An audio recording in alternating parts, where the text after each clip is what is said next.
Good morning, everyone, and welcome to what I believe will be one of the most important cybersecurity conversations in 2025. I'm John Papazian, Chief Business Officer here at InterSources, and I am absolutely thrilled to be host of our today's webinar, Cybersecurity Reset, the lessons we've learned and how we're going to succeed and win in 2026. Let me start with a big reality. 2025 has been a watershed year for cybersecurity. We've witnessed attacks that have fundamentally shifted how we think about digital defense. Supply chains have been compromised, AI threats are everywhere, and sophisticated social engineering has evolved faster than many organizations can adapt.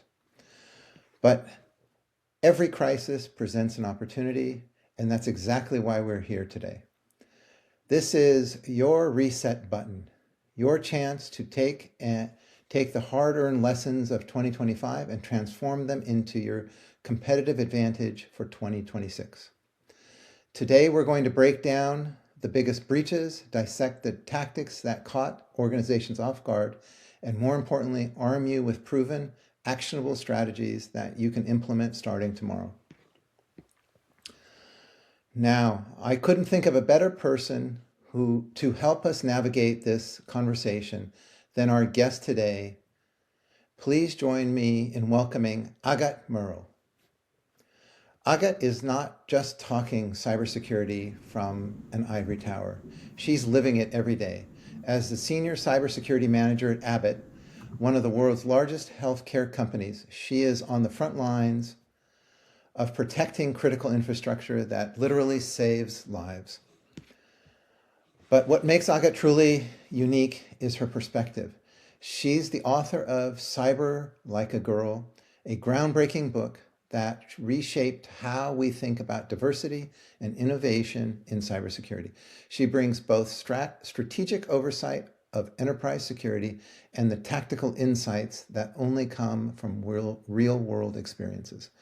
Agathe, welcome to the webinar. Before we dive in, tell our audience a bit about your journey and what you're seeing from your vantage point at Abbott. Okay, thank you, John, and thank you for having me today. So I started in cybersecurity almost 10 years ago. It'll be 9 years in February. I randomly ended up in the field. I did not apply for my first role. I was contacted by a contracting agency, and I found it to be interesting, so I decided to stick around, and it's now been 9 years. I've been mostly on the security operations side. I worked at Johnson Controls for 5.5 years in the security tools team, vulnerability management, security architecture, and a little bit of incident response as well. Most of my time in cybersecurity has been in vulnerability management, and that's what I came to Abbott to do as well. I did that for 2 years. I was a manager on the attack surface management team. And 1.5 years ago now, I switched to my current role, which is a senior manager of cybersecurity operations. And in my current role, I take care of the cybersecurity of all of our corporate assets and stakeholders. Well, I can definitely tell that's in the trenches. That's amazing. Okay, so as we look back in 2025, there is an elephant in the room. The attacks are significantly more sophisticated. If you were able to point out an incident or a trend that surprised you, what would it be and why? So I'm going to go with the easy answer, but also I think it's easy, but it's also difficult because I don't think we realized just how powerful it was going to be. It's AI. I think AI has been used by the attackers way more than companies, for instance, have used it internally. The attackers just took to AI so well. They used it to do better phishing messages. They used it with deepfakes. I mean, they got really, really creative with AI, and I think that was a trend that when I go to cyber conferences, we heard about AI a lot, but I don't think that anyone in the industry was really prepared for just how well the cyber criminals were going to leverage AI and how fast the technology was going to move with that. I mean, some of the videos that they can now create are unbelievable. The deep fakes, the quality of the deep fakes is now it's getting to the point where it's hard to tell if it's true or not, even when you know the person who's been made into a deep fake. So I think that was the part that to me was a surprise in how well they used it, because I think we all expected AI to be used, but I don't think we expected it to be as powerful of a weapon. Thank you. That I have to agree. The advancement in AI has been much more than anticipated and more sophisticated than anticipated, especially in the last year. Mm-hmm. If an organization is going to take something away for next year's landscape, what would be like two lessons they can prepare for? So I think the two lessons will be that you need to match your defense to the attacker's speed of attack. So we need to start to internally leverage AI more, especially when it comes to automation, because I've only worked for two very large organizations. And some of our issues are tied to the fact that we're just simply so big. We have a lot of assets we have to secure. We have a very large footprint. And there is just no way that we could protect all of this efficiently if we don't automate. So I think automation and using AI in part to do that is going to be something that organizations can do to help them to better navigate that threat landscape. Because if we don't automate, we're simply not going to be able to keep up. And I think next to that, the other lesson and thing I would focus on for next year is that because of all that we've seen with the AI, create some trainings that are focused on that for your people within your organization, because not just your cyber team is going to need to be able to understand and recognize those AI enhanced threats. Your whole organization needs to also be made aware and be ready to look at that. And I would also, I guess you said two, but I'll add another one. I'd also start looking at the supply chains a little bit more carefully. I think in the last few years, we've seen a couple attacks on supply chains that got to be pretty significant, but I think this is something that will continue to become more and more of an area of attack, because most companies today are all intertwined somehow with other companies, and sometimes you have very large organizations that have full-on IT and cyber departments that work with much smaller organizations that don't really have enough staff to do these roles. So you need to make sure that you really know your whole supply chain, and you're not just vulnerable in your own attack surface. Your attack surface really extends to your whole supply chain.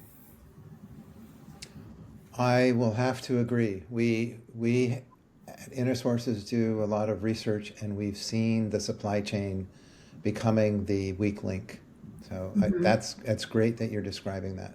Yes. In regards to the actors and the Mm-hmm. way as you're describing the supply chain as evolving tactic, is there anything that's potentially in the cloud or any digital transformations that might be of some insights? Yes, so I think as more and more companies are moving to the cloud, we are now seeing the cloud platforms becoming really top targets. And a lot of the time when companies move to the cloud, it's new, their teams are not necessarily very familiar with it. And because of that, you are maybe going to have misconfigurations, and that gives attackers the opportunity to take your um, organization down through that, maybe small misconfiguration that you just didn't realize because cloud is new to your team, you're trying to do the best you can. A lot of time there's a tight deadline to move to the cloud, and that tiny mistake might lead to a larger issue down the road. So I think that the cloud is great, and we're definitely all going to move towards it, but we have to make sure that we prioritize cloud security, and especially the configurations of our cloud instances, because that's something that we don't always prioritize, but that is definitely a way that attackers have been using. So we need to make sure that we're looking at that. And the other piece, around, I guess, the cybercrime and all of the threats that we're seeing, the ransomware as a service has evolved into this very, almost a you pick it off the shelf type of product. So we need to really be mindful of all of the impact of the digital transformation. Is not just for regular companies like the one I work for and the one you work for. It's also happening on the attacker's side. So we just have to keep that in mind. We're using AI to help us in our meetings. They're using AI to help them to do better recon on our system. So we just have to keep in mind that whatever we're using to help us, they're using it to help themselves in some sort of criminal piece. So I would say if we keep that in mind, always keep the attacker in mind, we will be able to better adapt. That is a great statement. I will have to say that especially the way you finished that off.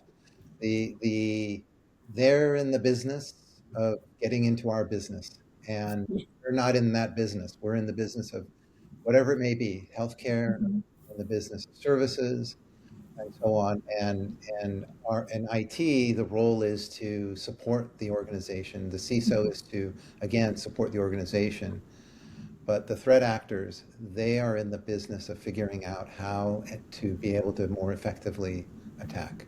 So as that, as the, as we look into 2026, do you see, I guess if we explore a little more of what you just described, uh, the AI sounds like it's really a place where CISOs need to be a little more vigilant.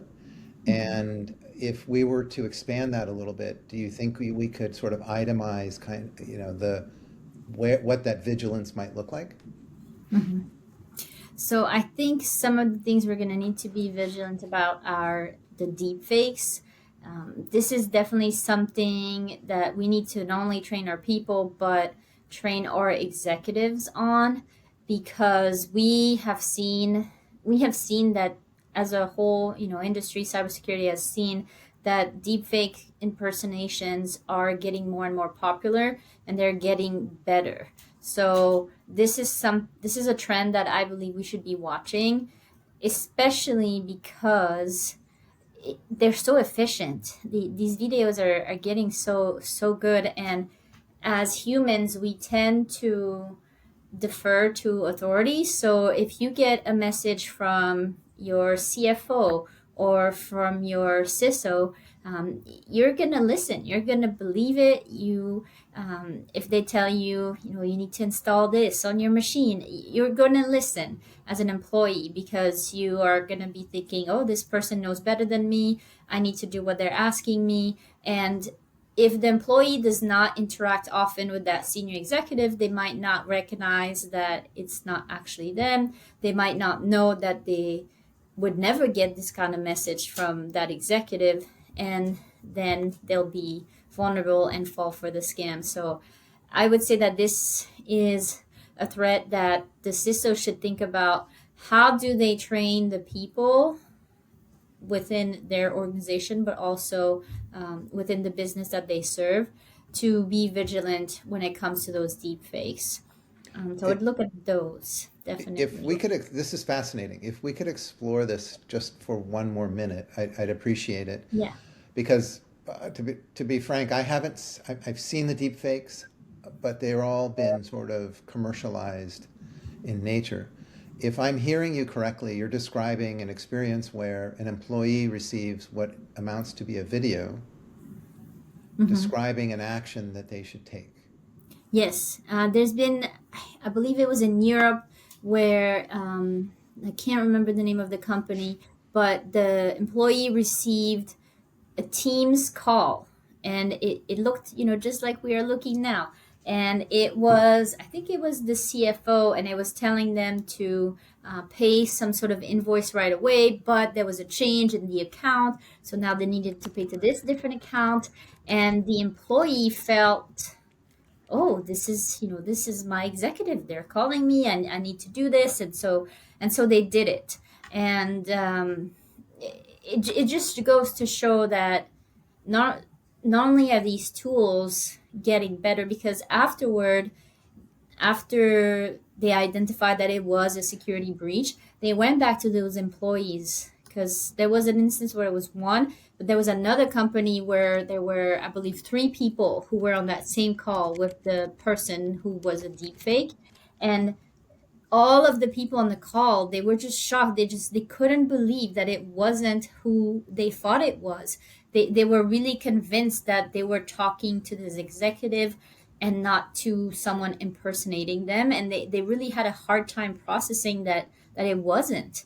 And I think that's because for the longest time, this is new technology. We're not used, as humans, we're not used to seeing someone, and they're not who they are supposed to be on the screen. The technology to do things like video conference is not that old in the first place.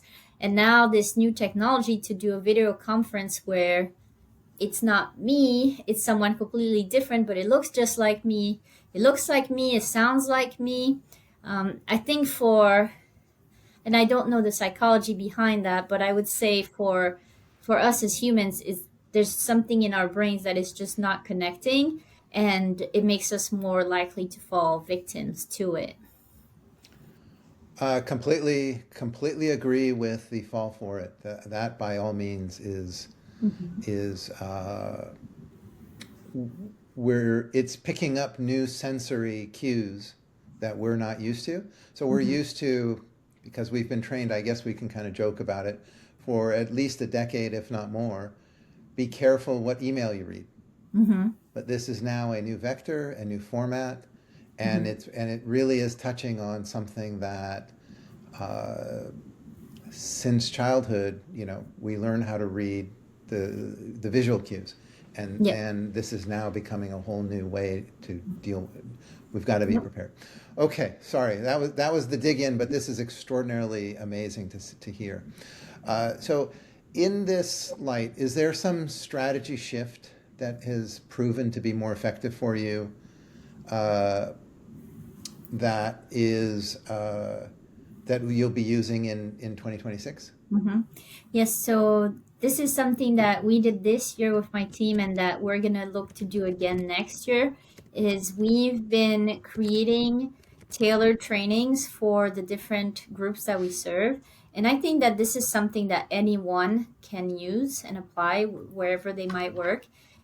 Taking the cybersecurity to your customer, to the business that you serve, whoever your customer is, and making it relevant to them is going to make them actually hear you and hear what you're saying.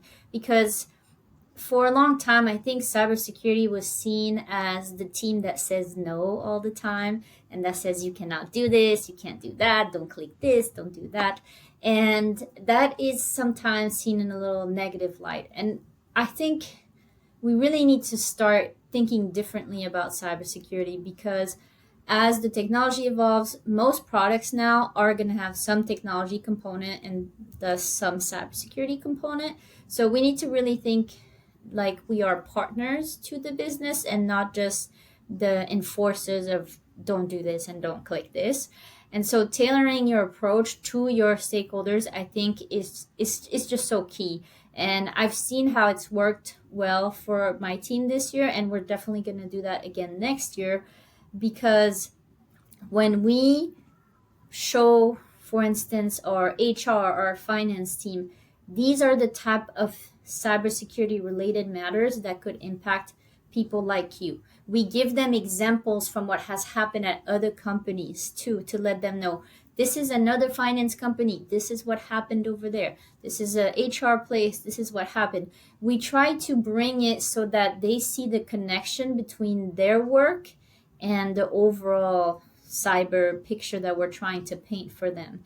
And we found that doing that, they were much more engaged with us when we were trying to do the trainings, when we were trying to show them something. And we saw the impact even afterward, because they started to reach out to us more with questions on, oh, I got this email, I wasn't sure, I just wanted to show you, is this okay, could you look at it for me? And just the fact that they were now coming to us with questions, that was a huge win, because before they were a little, they wouldn't really come to cybersecurity unless they really had to, but we switched it in their mind to see us like a partner and someone that is there to protect them, and that switched something in their mind. So we're definitely going to do that again next year. And I think that strategy to pose yourself as a partner, as an enabler versus the police or the no person, is a big change. And you can do the same thing. You can still protect them. You can still have the same barriers in place, but just changing the way they see you, your customer or your business that you serve, it's going to change everything. That is extraordinarily insightful. That transformation is where a lot of the activity, or it is where a lot of the transformations have happened in software development. They've happened in IT. They've happened in manufacturing, and it sounds like it's happening here, which is great. And its outcome is partnership. Its outcome is actually greater connection between the two parties, and much more fluid, much better collaboration, as you're describing. So that's amazing. That is, if any one takeaway, I think that's a big takeaway. I'm gonna hit the cyber like a girl topic. Yes. What is going on here? Tell me some. This is exciting. Yes. Tell us a little bit about it. Well, okay, so it came from, I had an intern 3 summers ago now, who had a negative experience with what I would call a typical cybersecurity guy, who was older, who was condescending to her, very dismissive. And as a result, she started questioning whether or not she should go into cybersecurity as a career.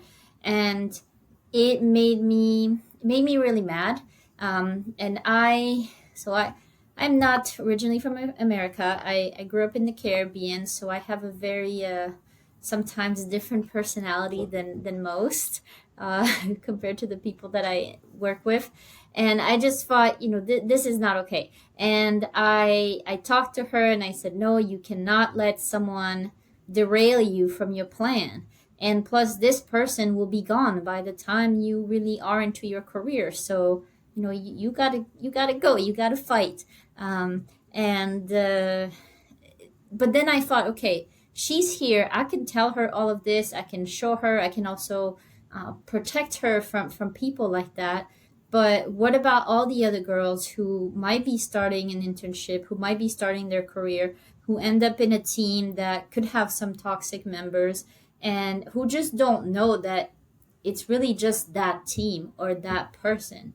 And even within that company or that department, you might go to a different team and have a completely different experience. So that's where I got the idea of writing the book.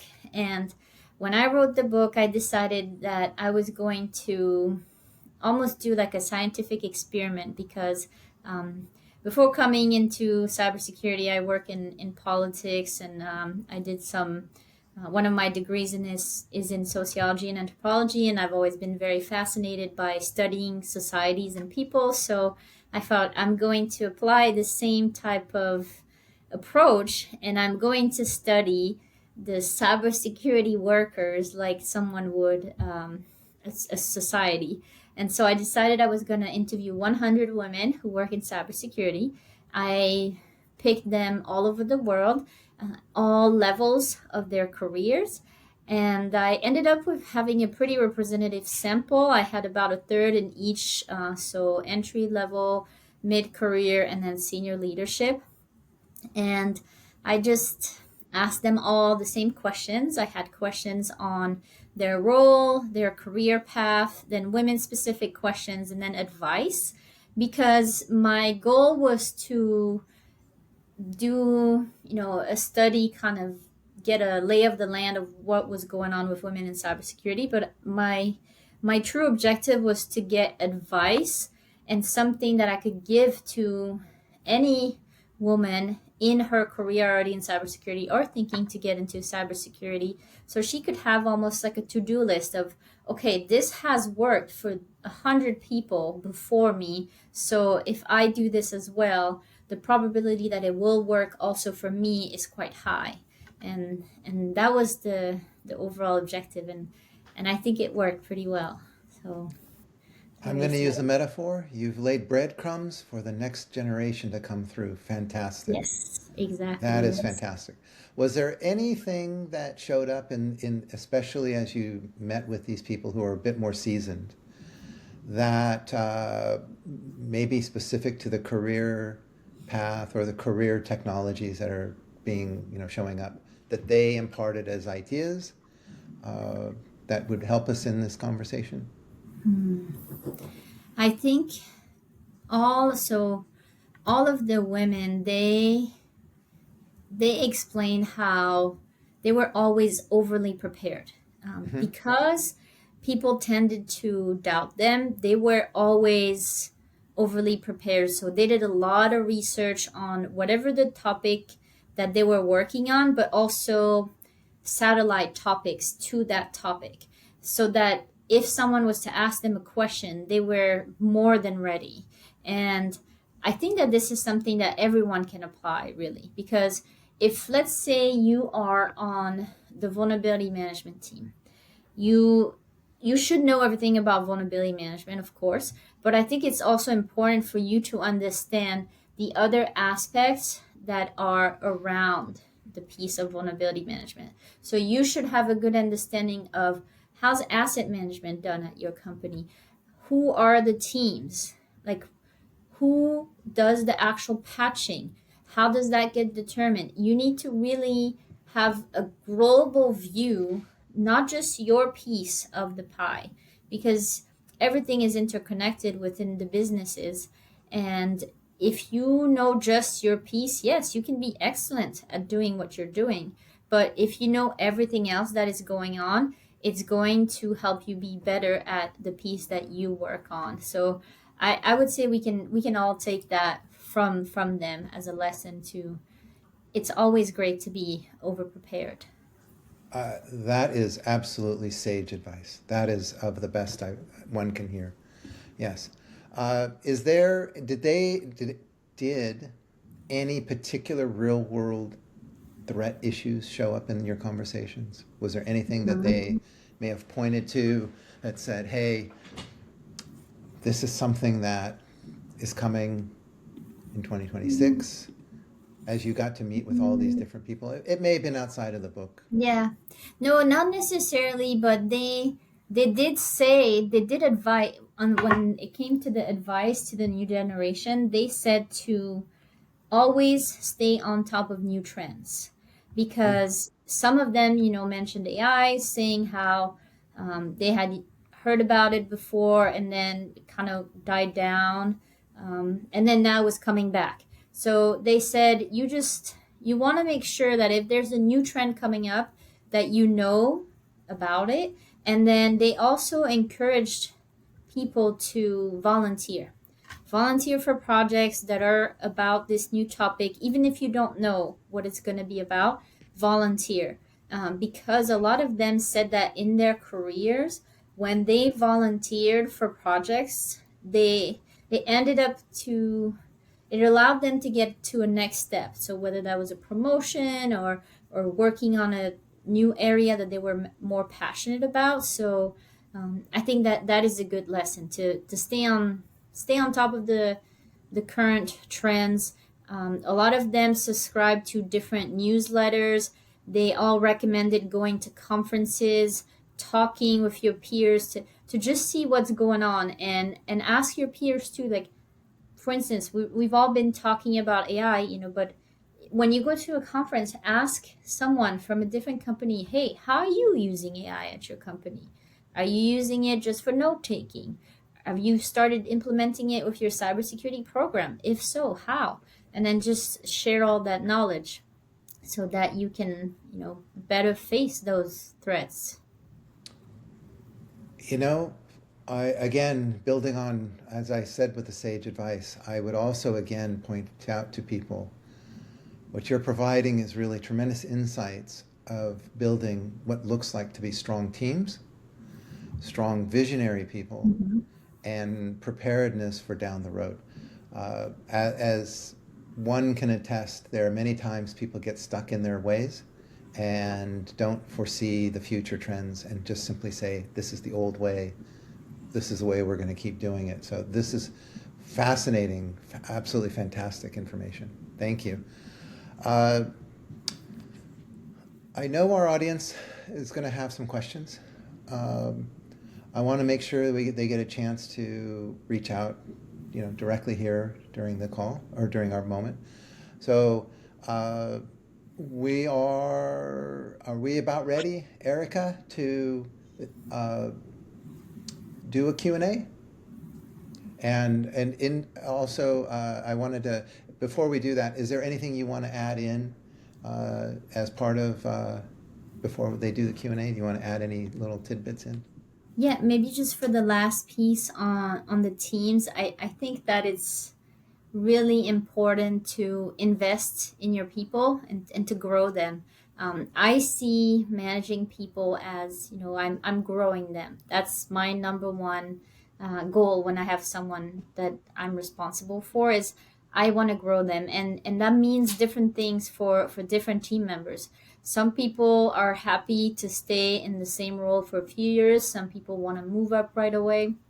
But I think if you focus on what's best for that person, and in the end, it will also be what's best for the organization. If you just keep focusing on growing them and encourage them to continue the learning, encourage them to go to the conferences, to engage with their peers, I think that's really key because we're going to need to blend more and more the tech and the soft skills, and allowing your people to go learn and also talk to others, it's going to help you to do that.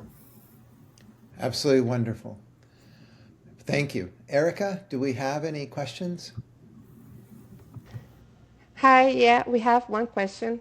What should keep cybersecurity leaders awake at night? And what emerging threats are you preparing for? Okay, there's a lot of things that can keep you up at night. I would say your shadow IT should keep you awake. Uh, Everything that you have that you don't know that you have, because that's the pieces that you cannot secure. And emerging threats. We talked a lot about AI. Quantum might be coming, TBD. I think that quantum computing is something that I've heard about at conferences for a couple years now. We keep talking about it. We're not quite there yet, but I have a feeling it will be just like AI, where it was almost dormant for a while, and then all of a sudden, boom, it's here. It can do all these incredible things. So I would say that might be where the next threats come from, because a lot of our encryptions are going to be obsolete once we have quantum. So that will definitely be something that will keep everybody awake at night. And also just vulnerabilities in general. I mean, if you look at there's a curve that shows all of the CVEs, so all of the vulnerabilities that are being released in a year. And if you look at that curve, it's literally like shooting up to the sky. And I definitely think that is something that is keeping people up at night. It's just the amount of vulnerabilities that are coming out, and how do we scale our defense? I'm going to explore the shadow IT. Can you elaborate a little bit on what that is So shadow and how it IT is, proliferates? yeah, shadow IT is essentially any part of your IT infrastructure that you have but that you don't really know about. So any companies, if you don't have a strong asset management strategy, you're gonna have technical components, whether that's computers, servers, or other anything that's connected to your network that might be on your network that you don't know about. And this is your shadow IT, and this is something that you need to there's a few different ways to address. You can, through your network, make sure that you block anything that is not on your asset inventory list. You have different options to address it, but I think it's a challenge everywhere, especially as we have more and more devices that get connected to our network, especially some of the OT devices that are not as straightforward as computers or servers can be. So definitely something to worry about. Is there, as you had pointed out, collaborations with the business unit? Is this something that you guys work with IT to? I'm trying to Yeah, when I was at Johnson enumerate Controls, these rogue items. yeah. When I was at Johnson Controls, we had a joint project between the IT infrastructure side and the cybersecurity side, where we essentially combined the powers of their tools and our tools to identify assets that we had on the network that we didn't know about. Mm-hmm. And we were able to essentially make lists of these assets that we had different teams go after to find out who does this belong to, what does it do, and then put that all in our CMDB. So I think that it's usually, it can be, and in the case when I was at Johnson Controls, when we worked on that project, it ended up strengthening the relationship between the IT side and the cyber side, which was a win-win. We reduced our risk by identifying the shadow IT, and we also strengthened the partnership. So that was, yeah, win-win. Wonderful. Erica, do we have Yeah, a we have a next couple question? of questions here. Yeah. The first, how should companies balance AI security and AI risk? Okay, so that's a tricky one, because you want to make sure that you use AI as a company. You cannot simply say, "Oh, I'm going to stay away from it." So the way that you need to do that is you have to use AI in almost a control environment. So get an AI that, if you can afford it, as your company can, get an AI that is close to just your company, and then get your users to practice and work on that one. I think AI is going to be a big part of a lot of people's jobs in the future. So you need your employees to get familiar with prompt engineering and things like that. So you cannot just say, I'm not going to use AI because it's too risky. So there are ways to use it without, at least to limiting your risk. So make sure that you have a closed platform if you can, and then audit who is accessing it and how frequently, and that should help you to limit some of the risk while still taking advantage of the technology. Great. We have another question. What are the top 3 priorities for cybersecurity leaders in 2026? Okay. So, I don't know about all of the leaders, but for me, my top 3 priorities are going to be to Continue providing tailored services to my stakeholders because I have found that to be very efficient in especially in the area of training, but also in the area of metrics. So one of the part of my job is to provide metrics on our different areas within our cybersecurity program. And I have found that if I go to the business with metrics that are tailored to them and their needs, I get better answers than if I just go to show them what I think, as you know, with my cybersecurity hat on, what I think is important. So I will continue to do that, the tailoring piece. Let's see, a second priority is going to be to continue to learn and adapt to whatever's coming our way, which changes every day, it seems like. And let's see, a third priority. Focus on the impact of those new technologies like AI, but also think about how we can use it on our side to defend ourselves.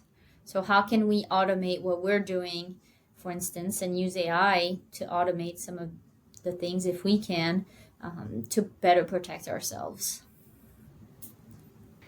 Great. The other question we have is, how can organizations get ahead of these threats instead of just reacting to them? Okay, so this might be a different take, but I think the best cyber defense is not a tool. I think it's the people. It's the people that you have. It's the people in your cyber department, but it's also the people in your company. If you have empowered your team and you've empowered the people of your company to know when they should be saying something, when they should be vigilant, then you're going to be better off, because there are a lot of security tools out there and a lot of them can do some pretty great things, but a lot of phishing, vishing, deepfakes, they still get through these tools. And your final line of defense is your people. And if they're not ready, then you're never going to be able to stay ahead of any of these threats. So I would say if you focus on the people and having them be empowered to face the threats, you'll have more resilience, and then you'll be able to better resist. Because I think a lot of the time we just react to what's coming at us. But if we are cultivating our resilience overall, then we won't have to be, dodging bullets all the time, as it sometimes feels like. Great. And we have people asking how can buy your book and all related to your book. So Yeah, can you? it's on Amazon. Yeah, it's on Amazon. You can find it on Amazon. It looks like this. I actually have it right here. I put a lot of work into this, so I hope that you like it. I spent a year and a half interviewing the women, because it was hard to find them, to find 100 of them. And I then put together statistics. So I did not print word for word what they said, because the idea was to get trends and lesson from everything that they shared. So I made statistics, and I then gave the whole advice section is based on what the women said, but also based on a review of the literature on cyber workforce in general. And it's related about your book. The last question we have is, what advice would you give a young girl considering cybersecurity as a career? So I would say go for it, because I know some people might say, the market is saturated, it's hard to find a job, but I think right now it's hard to find a job in any field. So I would say if you're passionate about it, definitely go for it, because it is very possible. There are jobs in cybersecurity, and we do need the young talent. And so I would say focus on learning good basic IT skills, because that will never be something that will go out of style. You need to understand basic IT. You don't necessarily need to know how to code a whole application or how to build a whole computer, but you need basic IT skills. You need to understand how IT in general works. So focus on that, then learn your basic cybersecurity concepts. And then also don't forget to focus on your soft skills, especially communication. Because as cybersecurity is more intertwined with the business, being able to communicate, being able to translate technical terms to your non-technical audience is going to be more and more important. I mean, cybersecurity is, we're a cost center in most organizations. We don't actually provide money. We save you a lot of money by protecting you from being hacked, but we don't make you money. So that means that someone has to go at some point ask for money to fund for the cyber tools, the cyber people. And the person you're going to go ask that to is not someone who's going to understand your cybersecurity and technical language. So you'll need to be able to translate your very technical needs to business-like language. So I would say focus on that. So basic IT skills, basic cyber, and then soft skills, including communication and presentation. Great. We have one more question for you. How do you have handled resistance from business stakeholders who view cybersecurity changes as a cost centers rather than risk mitigators? So, yes, I like that. I have been in two very large organizations where a lot of the time where you said you were from cybersecurity, you weren't always welcomed with open arms. So what I have done is I have worked on building relationships with people, and that has honestly been my best asset at both companies. And I've done that a few different ways. If I'm in person, I bring people snacks. I just bring them snacks, sometimes for no reason. Sometimes I just bring them a snack, like, oh, here's a little piece of chocolate.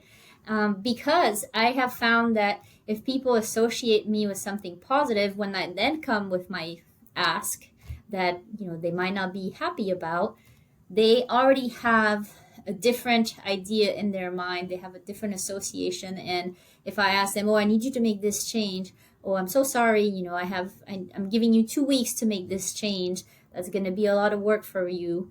But because I've now planted a seed in their mind to see me in less of a negative way, that's going to help to essentially have them do those changes for me. So I focused on, if you focus on building the relationship, don't just go to your business stakeholders when you need something from them or when you need them to do something or when they've done something bad. Try to go to them at times just to say hi.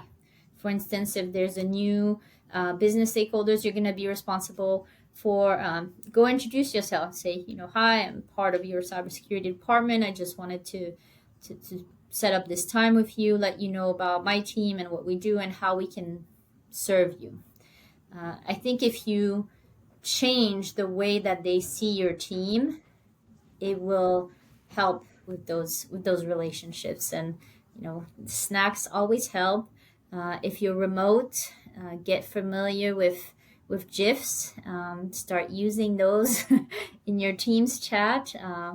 Randomly tell people hi, or just check on them, see how they're doing.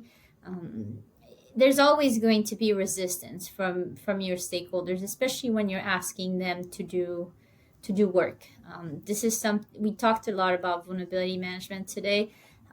When you go ask someone to patch a system, you as the cybersecurity person, they don't report to you. They're not often in the same org as you.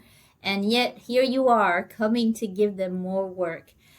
So if you can, before you have to go ask them to do all this extra work, have built a relationship with them, then it won't feel the same when you then go ask them, hey, could you patch this? And one last thing I'll say on that, when you're asking people to do things, explain to them why. Because I think a lot of times in cybersecurity, we know it seems so obvious to us, like, yeah, I need you to patch this because there's a vulnerability, and if you don't, we can be exploited, and they might not know that part. So explain that. Say, hey, this is very important because of this reason. And we want to make sure that your data is protected. We want to make sure that there is no downtime to your production. Um, Phrase it in a way so that they understand why it's happening and why it has to happen and why they need to do that extra work. And it'll help. It will help to. Sometimes it's just a question of changing the perspective on what you're asking, and you get a different answer. I have to say, very impressive. Again, you are using tricks of the trade that very senior executives know about. Some are willing to share, but others are not. And these are very insightful. So I have to tell the whole audience, a lot of what Agathe has said is extraordinary. It works. It is insightful. It is how people actually move up in their careers as well. Not only from just sticking to the areas that she's described here, research, knowing more than just your space, looking at things from a macro level, communicating at an interpersonal level to people that you may or may not be interested in, but building those relationships actually does help build your career and makes the path much, much easier to climb. They become more supportive. They become actually your ardent fans and help promote the topics that you are out there trying to solve. So to all, this has been absolutely delightful. I hope everybody has enjoyed it. A couple quick reminders as we tail off here. One is that the webinar is recorded. For all those who are registered participants, it'll be available. You'll receive a link so you can see the replay and as well as the key takeaways and action items that were discussed. If you guys would like to continue the conversation, please reach out to either myself, Adon Navarette on LinkedIn, and by all means, show us that book again. We want to go and buy it. It's a must read. Yay! Stay safe out there in 2026. Thank you, everyone, for joining. Thank you.